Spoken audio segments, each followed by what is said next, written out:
Excellencies, distinguished delegates, ladies and gentlemen, over the past days there has been a clarion call from cities and local governments facing crippling crises and risks on global scale, including a rising cost of living, energy and food crisis, and rising inflation.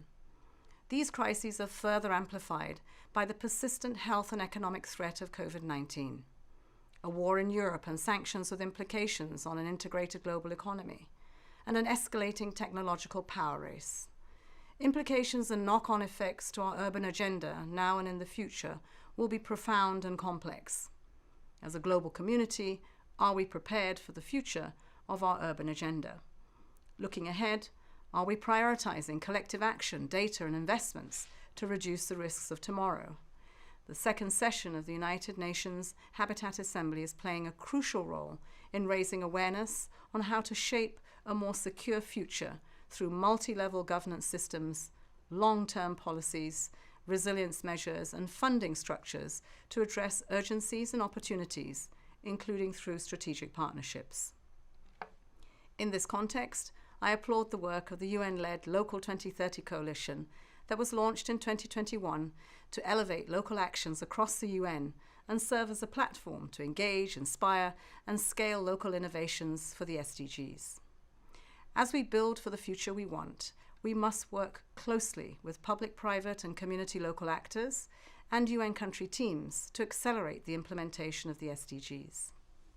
Here, too, representatives of the Global Task Force on Local and Regional Governments and other constituencies of the new urban agenda are key.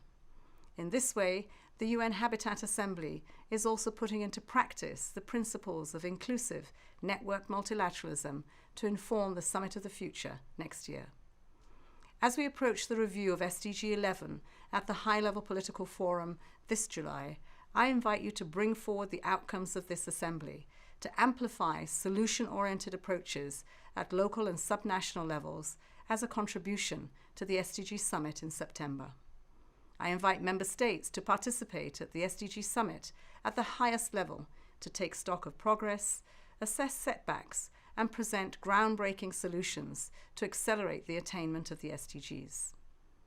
A set of high-impact initiatives are under discussion to demonstrate that transformative progress is possible and happening in different contexts despite the challenging circumstances, and to mobilize leadership and investments to scale progress.